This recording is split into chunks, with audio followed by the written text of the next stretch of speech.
Hi, welcome to Negotiate Value Lesson 8.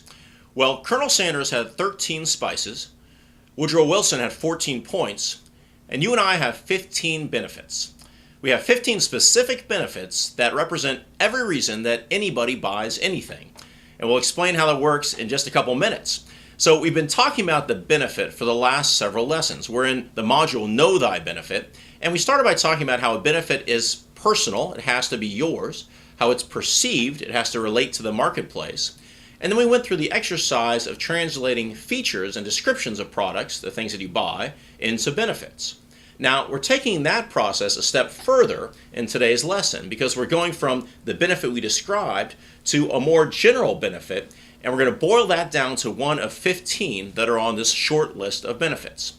This is important for a couple of reasons. Now, the first that we've talked about quite a bit, you have to know what you're buying and make sure it's really driving your value before you buy it, right? You want to buy things that matter to you. That's pretty simple. And the second reason, we touched on this last week as well, but when you go from the specific to the general, you get more options, and that gives you more negotiating power, right? If I say I want a Snickers candy bar, well, there's only one Snickers candy bar. If I say I'm hungry and I want to be less hungry, well, that's a more general benefit. And then I have more options, and that gives me more power in a negotiation. So that's the reason it's so important to go to this specific list of 15 different benefits.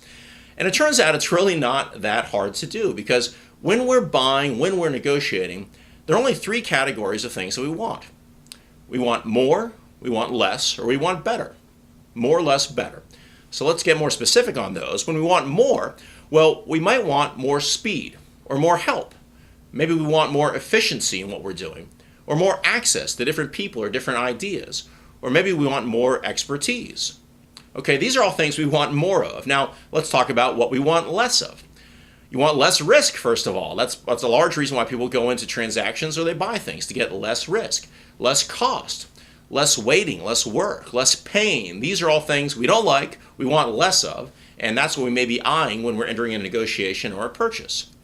And sometimes what we want is better. We want better decisions or better relationships. We want better tools, better quality, or better information, right? More, less, or better, and these 15 different items pretty much sum up everything we want when we go into a negotiation or a purchase. So let's give a couple of examples to put this into play. Say your company buys a website project. They hire somebody to build a website. So what is it that you're really buying there? You're buying more help, and you're buying more expertise, a company that knows how to do this better than you do. Okay, pretty straightforward. Let's say you're buying market research. Again, this is pretty simple. You're buying better information so you can make better decisions. Now, a third example. What if you're buying recruiting services? Think about that. Is that more, less, or better? Well, I could argue it's a little of each, right? Maybe you're buying more access to different candidates that suit your needs better. Maybe you're buying less work because this company, this firm, the recruiting firm, is going to do a lot of the screening for you so you don't have to go through thousands of resumes. And maybe you're buying better decisions because they have a process and they've done this a lot more so you can benefit from that. So it could be one of any of those.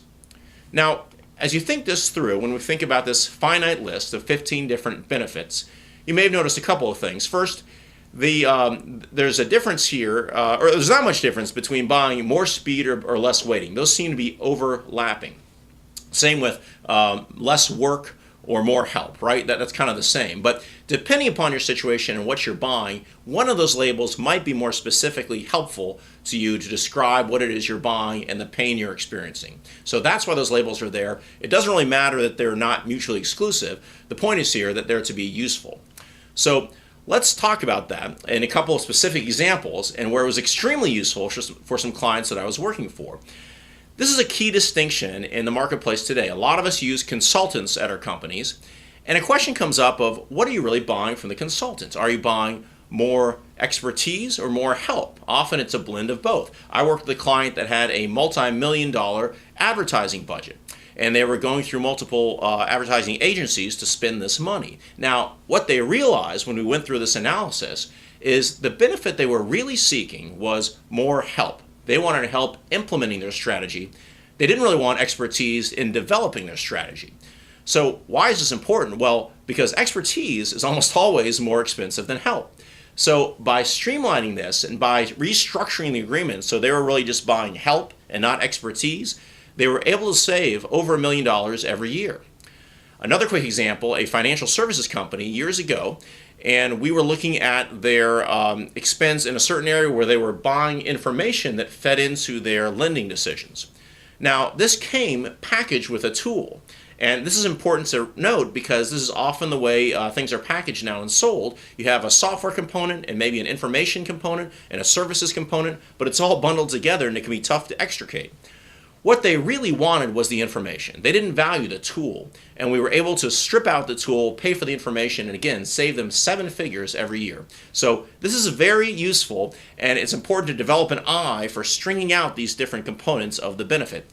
And that's what we're getting to in the homework tonight. So let's jump to the homework. And if you have last week's homework, you can use that as a starting point. But what I recommend, last week we went from the feature to the benefits, so you can use those benefits to drive for tonight's homework. But I'd recommend starting fresh and going with a list of 5 things that your company is buying, and or if not your company, some organization that you're very familiar with.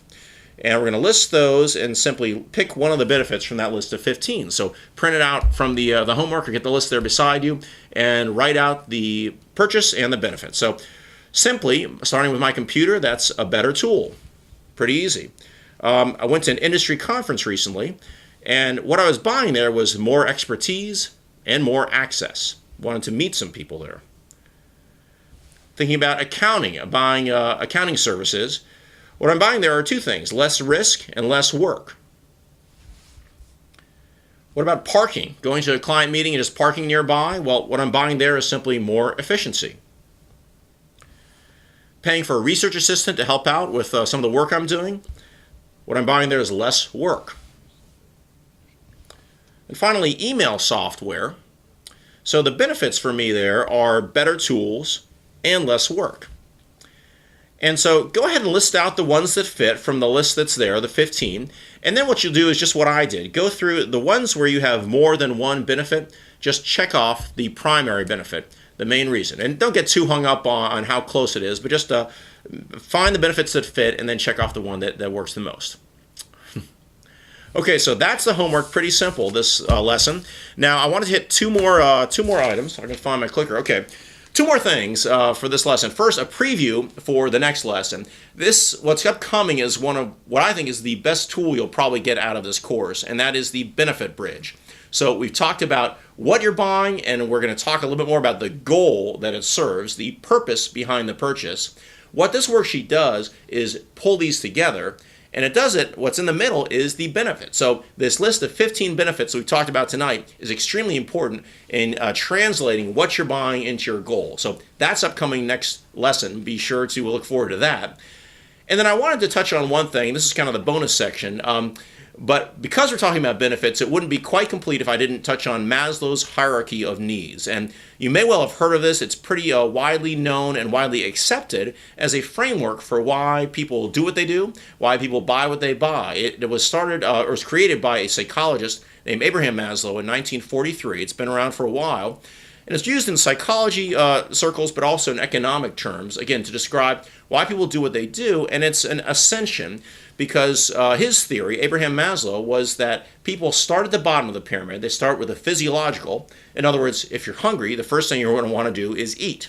And you take care of that need first, and then you move up the ladder, up the pyramid, to the next need, which is safety. So you feed your belly, and then you put a roof over your head. And then on the next link, which is social, you start worrying about your friends and thinking about relationships.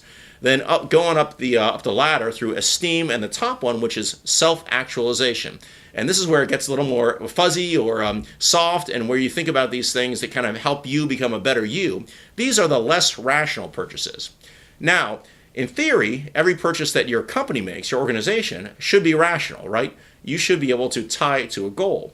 But I think you can have a little bit of fun in translating these needs, even on up to self-actualization, into organizations. That's sort of a different conversation, but one that's fun to have. But I wanted to touch on Maslow's hierarchy because this is another very well-accepted framework for how to classify needs and what people buy. In terms of what your organization buys, and in terms of this course Negotiate Value, stick with the 15 here. So this framework of more, less, better will serve you well, and I'm quite sure that you can peg anything you're going to buy, anything you're going to negotiate for, into one of these 15 different benefits. And I know that every purchase you're going to make, it needs to tie to the purchase, and again, that's where it needs to tie to the purpose, the goal behind the purchase, and that's what we're going to get to in the next lesson. So do the homework and get back to me if you have any questions or any suggestions. If you think that these 15 aren't the right 15 or there's something here I missed, I'd love to hear about it because I'm continually testing these theories. Otherwise, I'll see you in Lesson 9.